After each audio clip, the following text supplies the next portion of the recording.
Kapag may nakikita tayong mga taong mamamatay tao, masamang ugali, lalo na yung mga napaka-stricto, masamang magsalita, mga magnanakaw, yung taong kaguluhan ang gusto, yung natutuwa sila kung merong mga mamamatay, natutuwa sila kung may binubugbog sila, natutuwa sila sa mga ninanakawan nila.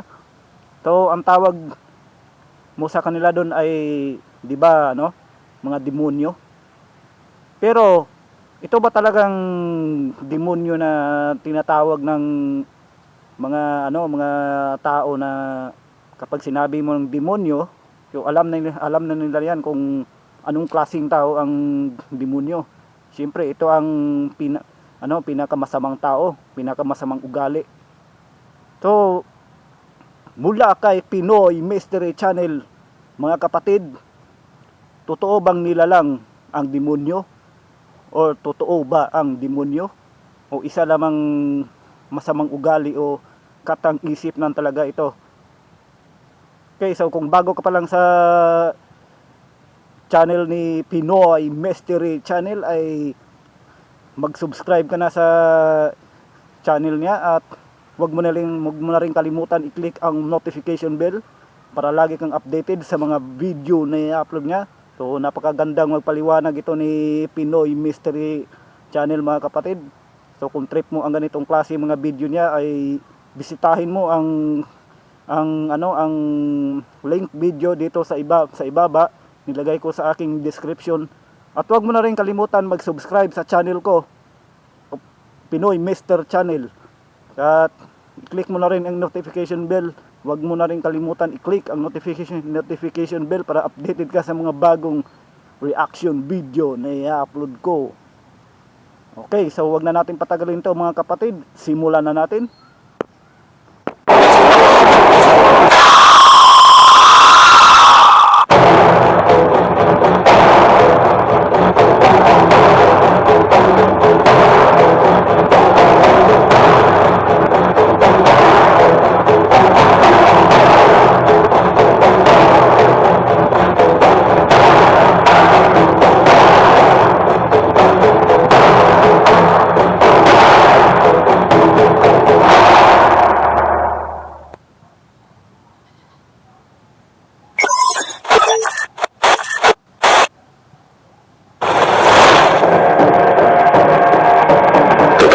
Si Satanas.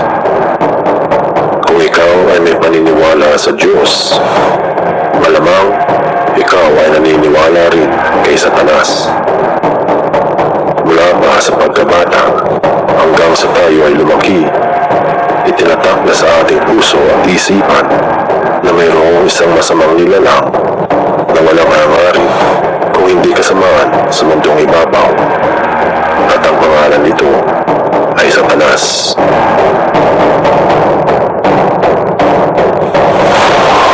Maraming paniniwala ngayon, Kristiyano man o hindi, ay nag-uukol sa dahilan kung bakit ang kasamaan ay narito sa daigdig. Katulad ng mga kasulatan sa Biblia, sa Quran, sa paganismo at satanismo. Halos lahat ng tao na nabubuhay ngayon o noon, walang duda na narinig na nila ang pangalang Satanas na demonyo. Subalit alam ba natin kung ano ang ibig sabihin ng mga ito? At saka kung si Satanas ay tunay na nilalang o katulad ng hinala ng marami na ito ay isa lamang kasamaan sa ating puso at isipan. Ayon sa Encyclopedia Britannica, ang ibig sabihin ng salitang Satanas ay kalaban. Batay naman sa Cambridge Dictionary, ang ibig sabihin ng salitang demonyo ay masamang nilalang.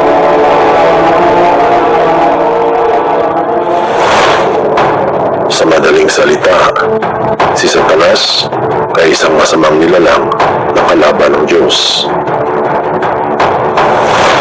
Sa wikang Arabo, ito ay Shaitan. Ibig sabihin, masamang espiritu batay sa Quran, Sura 81, At-Takwir, 30 bahagi, at 25 linya, ang sabi, at ito ang Quran ay hindi salita ng isinumpang Satanas. So itong mga Muslim, no, naniniwala din pala sila sa ano, no, sa Diablo o Satanas. So pagkakaalam niyo ba mga kapatid, mayroon ding libro si Satanas, yung ang libro ng libro ng tawag doon, libro ng demonyo. So bibigyan natin yan ng reaction video mga kapatid sa susunod natin, reaction video. Yung ano ba talaga itong laman ng libro ng demonyo. Sa wikang Griego, ito ay Satan. Ganun din naman sa wikang Hebreo, Satan. Ang salitang demonyo sa wikang Griego, Diabolos. Ibig sabihin ay maninira ng uri. Ganun rin naman sa wikang Alemanya, Teufel. At sa wikang Tagalog, ito ay ang Diablo o demonyo. Ayon sa mga ito, ang ibig sabihin ng salitang demonyo ay maninira ng uri. At ang pangalang Satanas naman, ibig sabihin ay kalaban. Sa madaling salita, si Satanas na demonyo ay isang masamang nilalang na nira ng pangalan ng Diyos at kumalaban sa Panginoon. Tama naman. Si Lucifer na kumalaban sa God of the Father. Kaya pinatapon siya dito sa lupa at tinukso niya itong si Eva na kumain ng prutas para daw para daw sa buhay na walang hanggan. Pero nang kinain ito ni Eva, ay nagalit sa kanila ang Diyos dahil sinuway nila ang Diyos na huwag kainin itong prutas na ipinagbabawal kainin. Sabi nga ng Diyos na kainin niyo lang lahat maliban lang dito sa kahoy na ito na may prutas. Pero ito naman si Satanas na siyempre hindi naman kung mag-iitsurang masamang itsura itong si Satanas, siyempre hindi maniniwala ito si Eva. Magkukunwari siya ditong anghel. Kasi dati siyang anghel eh. Kasi si Lucifer, dating parang perfecto talaga. Itong si Lucifer, napakagwapo, napakalakas, napakakisig. Ayun, ginamit ngayon para matukso niya ito si Eva. At sa susunod, itinukso naman niya ito ang ating Panginoong Hesus. Pero hindi niya natukso ang ating Panginoong Hesus kasi alam na ng Panginoong Hesus itong ang masamang ugali nito si Lucifer itong si Satanas. Kaya kasi ang mga ugali ng mga tao ngayon may marami ng mga kaguluhan, maraming mga reliyon, maraming mga mamamatay tao, mga magnanakaw kasi sinusulsulan siya dito ng demonyo. Hindi natin pwedeng tawagin ng tao kapag nakapatay siya, nakapagnakaw siya, nakalaswaan nanunood siya ng mga kalaswaan diyan. Hindi natin siya pwedeng sabihin na demonyo ka. No, tinulak siya ng demonyo. Hindi siya demonyo, kundi ginamit lang siya ng demonyo. Kaya yan ang explanation ko mga kapatid.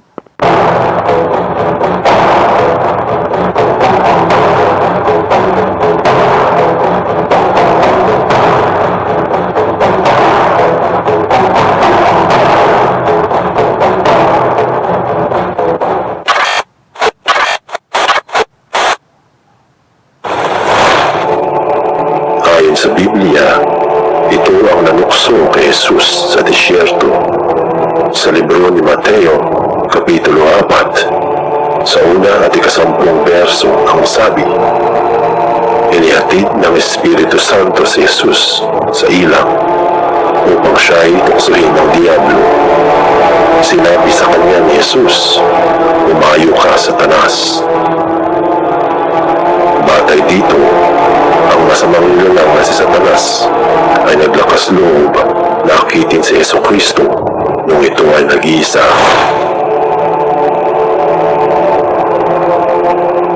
Subalit marami ang nagsasabi na ang isang Satanas o demonyo ay nasa puso lamang ng bawat tao. Sapagkat ayon sa kanila, lahat tayo ay makasalanan at may kasamaang tinatago sa isip. At ang masamang gawain ay nagmumula sa ating demonyo na nasa puso lamang. Kung ito ay totoo, ibig sabihin, si Jesus ay makasalanan rin at may kinikimkim na hindi maganda sa kanyang puso. Hindi makasalanan ng ng ating Panginoong Hesus. Nasulat na yan sa Biblia. Ng ating Panginoong Hesus ay napaka-perpekto, napakabuti. Kasi na siya kahit anak siya ng God of the Father. So hindi siya napakasama. Lahat ng utos sa kanya ng ama niya sa langit ay sinunod niya. Magpakasakit siya, magpakahirap siya dito sa lupa nung nandito pa siya sa mundo natin. Magpapako sa cross para mamatay. So hindi siya na bakit ba ko, hindi niya inisip na Diyos ako, bakit ba ako ginaganito, bakit ako pinabayaan bakit ako, nasabi niya ron na nung nasa cross siya, Ama, bakit mo ako pinabayaan? Yun ang nasabi niya, pero wala pa rin, nasa propesiya na kasi yan ito na natupad na ang utos sa kanya ng Diyos Ama. Kaya hindi siya katulad ng mga anghel. Yung mabuti para sa atin, mabuti ang mga anghel, pero ang ating Panginoong Hesus ang mas pinakamabuti at pinaka-perpekto. Wala siyang kasalanan. Sabihin na natin na ito ay totoo dahil si Jesus ay may katuwang tao sa lupa. Paano naman nung nag-usap ang Diyos at si Satanas sa langit?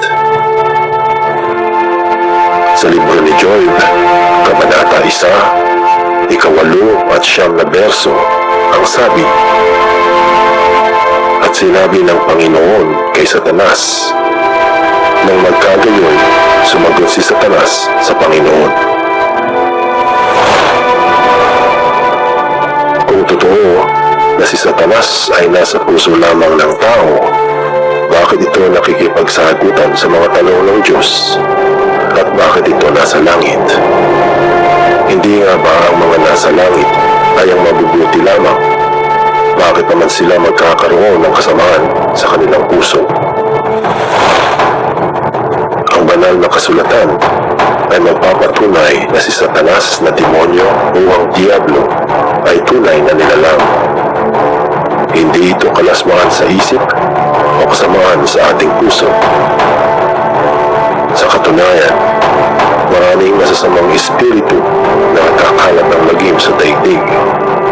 Ito ay ang mga kapre, tikbalang, tiktik, manananggal, engkanto, nuno sa punso, at marami pang iba. Marami ang naniniwala na ang mga ito ay patunay na ang mga pwersa ng demonyo ay masugid.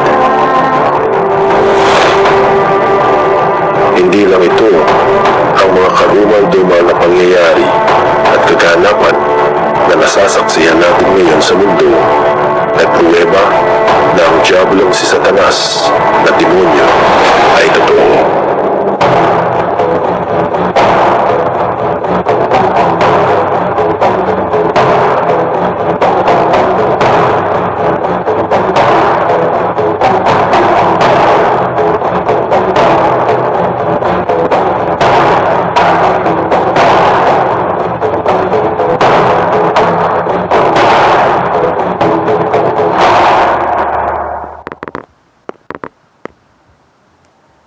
Okay, so napakaganda ng pagpaliwanag ni ano no, ni PMC o Pinoy Mystery Channel.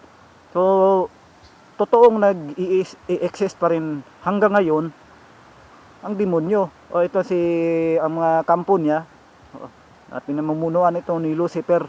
Nag-ano siya din, nag umiikot-ikot lang sila dito sa ating mundo para sila yung magsusulsol sa mga tao na pumatay ka, magnakaw ka, manira ka ng puri. Ito nga, nakalagay na. Mapanirang puri itong demonyo na ito. Yeah, ganyan ang ano, totoong nilalang si Satanas. Hindi siya kalasuan sa isip, hindi siya masamang ugali. So, siya ang nagkokontrol sa mga taong hindi tapat ang pananampalataya, lalo na yung mga taong hindi naniniwala sa Diyos. Siya ang nagkokontrol diyan. Kaya totoong nag-i-exist siya kasi napatunay na itong mga multo, sinabi mga multo, mga tikbalang, aswang, ayan yan, mga mangkukula, mga black magic. To ano yan, yan ang patunay na totoo pang nag-i-exist, totoo talaga ang nag-i-exist ang demonyo. Pero itong ating Panginoong Hesus, kalaban ito. Totoo, mas totoo tong ating Panginoong Hesus. Kalaban ng ating Panginoong Hesus ang demonyo. Kaya nga sa mga huling araw ay itong si si Satanas sa ngayon naka labas masok pa daw siya dun sa sa langit sabi sa nag-research din ako sa mga nagsasalita dito ng pastor sa YouTube at sa Bible nabasa na talaga na si Lucifer daw ay labas masok pa sa langit.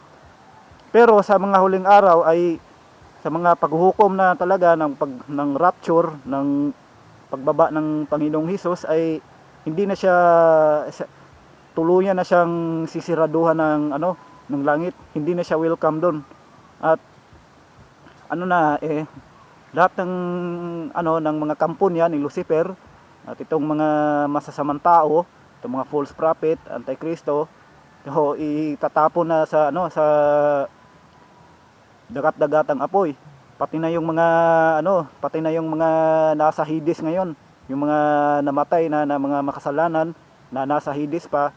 Ayun, isama-sama sila doon sa dagat-dagatang apoy. Walang maghahari doon sa impyerno.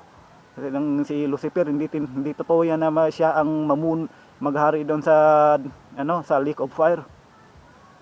Okay, so napakaganda ng explanation ni PMC no. May natutunan na naman tayo mga kapatid at kung gusto niyong manood sa ni Pinoy Mystery Channel sa mga content niya, bisitahin pakibisita lang po ng link video na nilagay ko sa ibaba ng aking description box mga kapatid at salamat po sa inyong panonood. Mag-ingat po kayo palagi. Ako po si Dexter Braganza at magkita-kita tayo sa susunod na reaction video ko and peace out.